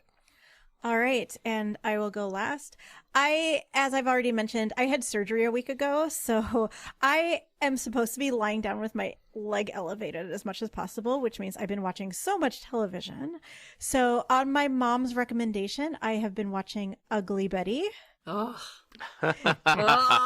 This is a show about a badass businesswoman played by Vanessa Williams who spent her entire career trying to become editor-in-chief of a fashion magazine, only to get passed over in favor of the magazine owner's son, a white dude with very little experience, who only manages to get by exploiting the work of his highly competent Latina assistant, who he forces to work long hours while underpaying her. No, but seriously, actually, said Latina assistant is Betty, played by America Ferrera, and she is trying to help her boss, the Nepo baby white guy, succeed so that the highly qualified black woman, Vanessa Williams, doesn't steal his editor-in-chief position, even though she's the one who worked for it and he's the one with no experience that only got it because his dad owns the company. So for some reason, we are supposed to be cheering for this Nepo baby over Vanessa Williams, the woman of color who worked her way to the top. It's 2007, baby. Like, I don't know what to tell you. Like, this is how things were then, I guess. Despite that, it is a genuinely really fun show. It's perfect for binging while I recover from surgery. Bill, you look like you have something to say about it. No, I'm remembering I watched the show like the first season when it first came out, and to hear this is a show, it's like describing Star Wars. It's about a young man who rises to the top of the Empire, and all these assholes in the rebellion are trying to bring him down. Well, it's like because he's just too awesome for them to understand. It genuinely is wild because in the show, they'll be like, Vanessa Williams is trying to steal my job as editor-in-chief, and it's like she spent her entire career at this magazine being a cutthroat businesswoman, working her way to the top, and then just this guy who had no experience comes in and gets the position because his dad owns the company? Give me a break. Come on. I agree with you. Did you ever see Shakespeare in Love? No. But the whole premise is it's about Shakespeare writing Romeo and Juliet and blah, blah, blah, blah. But there's a scene late in the movie where they're doing this and they're all at the bar, and the guy, because men played the roles, who plays the nurse, they're all at a bar drinking, and this barmaid says, "So what's this play is about?" And the guy who plays the nurse says, "Well, there's this nurse." So I do want to add a little content warning that halfway through season 1, they introduce a trans woman character, and other characters periodically just say super transphobic stuff to her, and I kind of hate that. So I just want to give that warning. Saying that, this trans character is played by Rebecca Romijn, who is a cis woman. So I don't know. I guess it's better than casting a cis man in drag. But, I don't know. I wish they would have gotten an actual trans woman for the part. But it is the hottest that Rebecca Romijn has ever looked.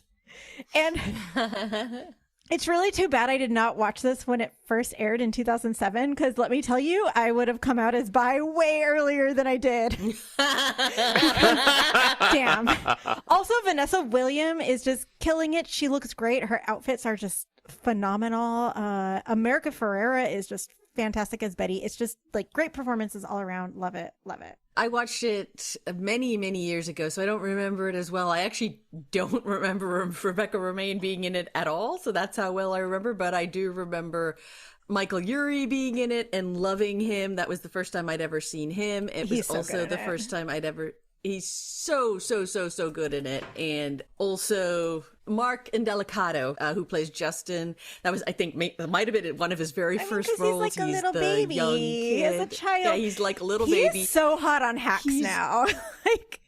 Yeah, he's on Hacks now, and I was so thrilled to see him. But when, I just remember him as this little baby gay in Ugly Betty, and I loved him, It's so disconcerting to see him in Hacks and be like, wow, he's hot. And then I'm watching Ugly Betty, and I'm like, no, he's a child.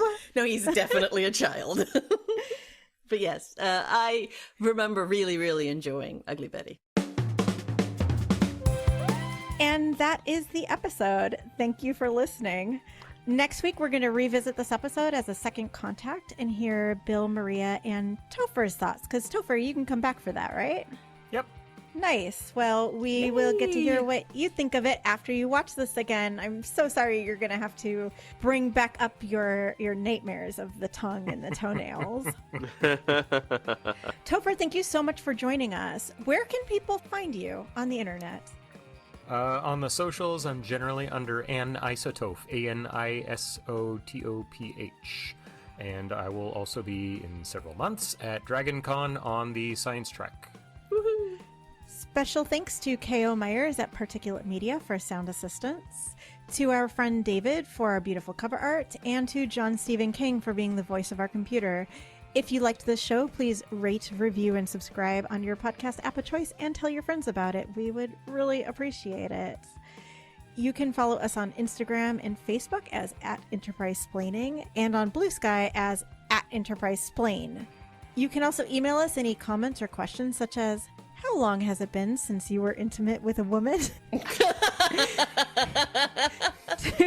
Do not email us that. enterprisesplaining@gmail.com. We would love to hear from you, but maybe not about that.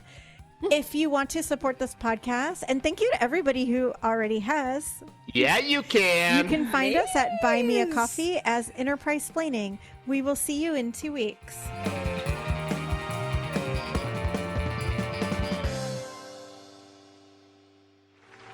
Computer. End program.